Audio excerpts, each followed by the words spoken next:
Let's have a flashback to early 2014. Around this time, the biggest thing going on in PC gaming was the massive survival game trend. After the financial success of games like Minecraft and DayZ, every game development studio was hopping on the train and trying to create the next successful survival game. Many companies tried, but I feel as none of them got closer than CodeHatch with their popular game Reign of Kings. The game was going well and it was on the right track. Around this time I personally used to play the game and it was quite a bit of fun, but something changed.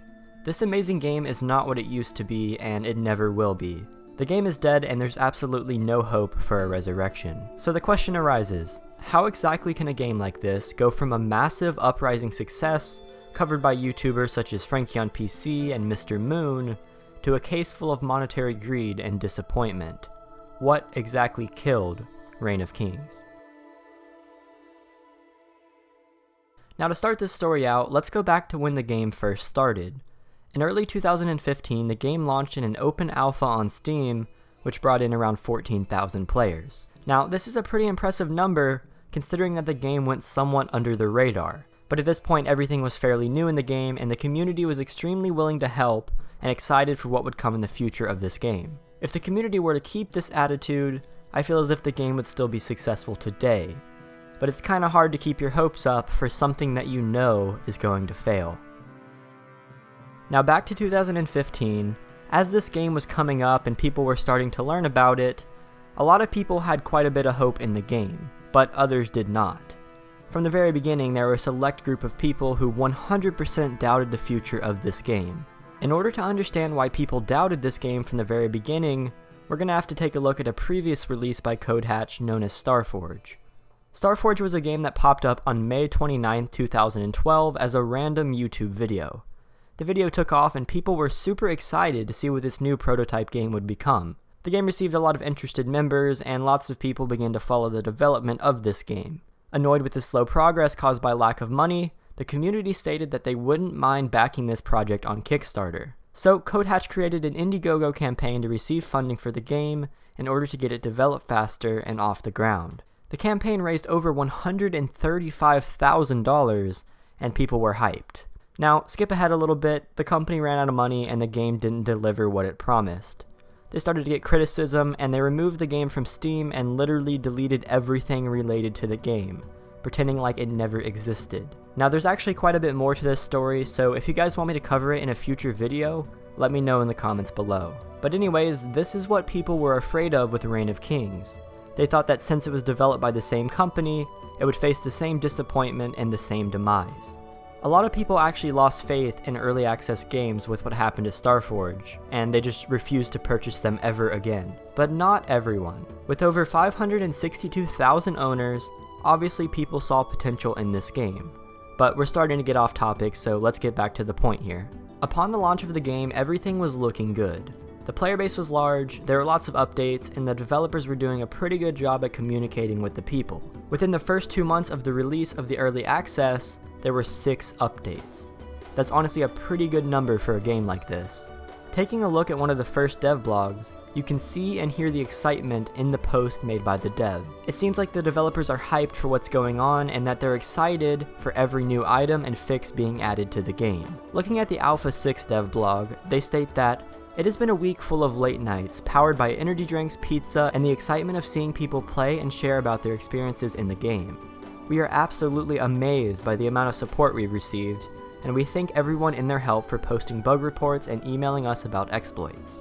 And for the next 16 or so dev blogs, you can see this same excitement in the way that everything's worded. The same excited feeling goes on for all of the posts, pretty much up until the first beta release on November 8th, 2015.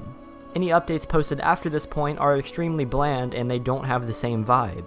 Even the official release update, the one that takes it out of early access, basically what every early access game wants, isn't the same.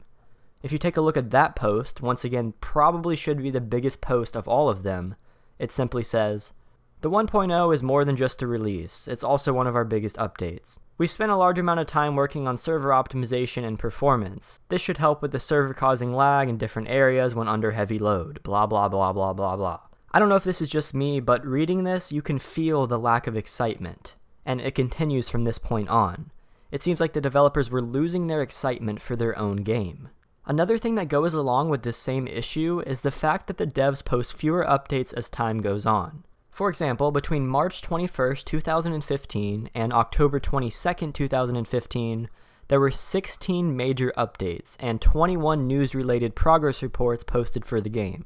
And this is when the game was still in alpha. For a comparison, the game launched in beta on November 6, 2015. And from that point to present day, there have only been 20 updates, most of which were small bug fixes. Now, 20 updates still sounds like a pretty good number, but think about the dates. The devs went from publishing 16 major updates in 8 months to publishing 20 updates, again, most of which were small bug fixes, in 28 months. That goes from 2 updates a month to around 1 update every 1.4 months. And the 16 updates when the game were still in alpha were pretty much all major updates, where lots of stuff was added and fixed in every single one. Then, a majority of the updates ever since the beta release were just small bug fixes and stuff that people really didn't need. A lot of major issues were going unaddressed, and the company just didn't do anything about it. They just worried about the small bug fixes and put the big stuff on the back burner just to worry about it later. So the company was losing excitement for their game, which makes them release fewer updates because they don't have the passion for it anymore. Makes sense, right? Well, that's not the whole story. The odd thing is that the game stayed popular. It's not like the game simply died and then the developers lost hope.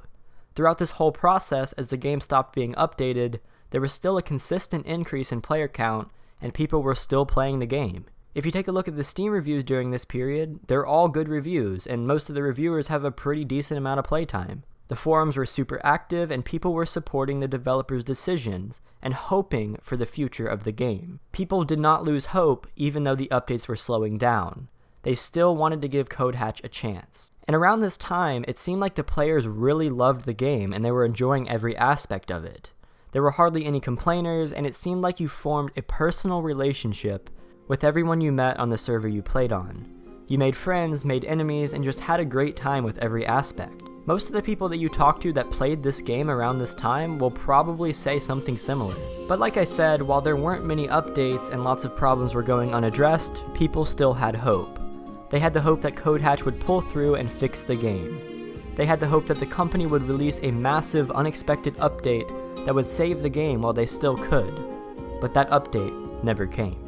Instead, players kept getting useless bug fixes and patches that didn't fix any of the problem. Like I said earlier, even these small updates slowed down and began to come less frequently. All of the problems in the game begin to build up on top of each other. Bugs begin to go unfixed and issues unresolved.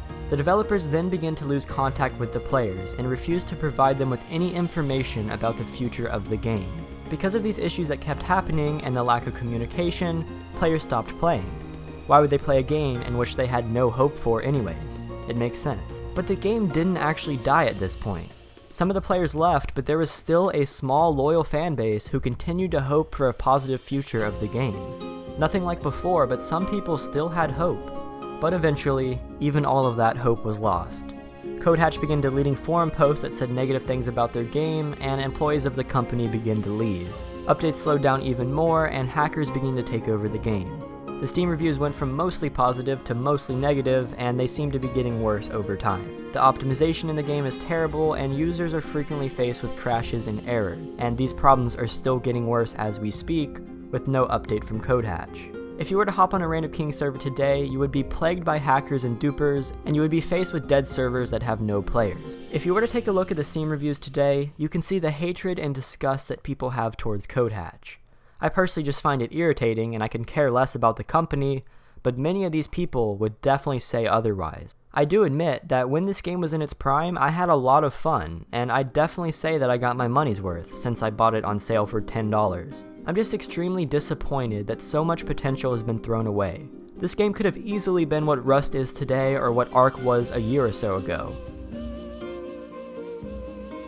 Anyways, there is hope on the horizon for fans of this game. There's a game being worked on by Facepunch known as Ruin, and hopefully it takes what Reign of Kings should have done and makes it into a reality. This up-and-coming game could very easily be the next Reign of Kings, and I personally hope that it is. I've been looking for a good medieval-style survival game ever since I lost hope in this game, because there really isn't anything else that can replicate the feeling you get when you shoot a catapult at a castle, run inside, grab everything, and run off into the night. Raiding with grenades and charges is always cool, but like, catapults are so much better. Anyways guys, that is going to be it for this video talking about why and how Reign of Kings failed as a game. Like I said, I used to personally love this game, and I'm extremely disappointed that it wasn't taken somewhere better. Have you guys ever played the game? Do you have an opinion on the matter? Feel free to tell me in the comments below. If you like this video, feel free to leave a like and subscribe to the channel. And if you want to see more videos like this, check out my State of the Game playlist linked below. Once again, I hope you guys enjoyed. See you guys next time, and peace.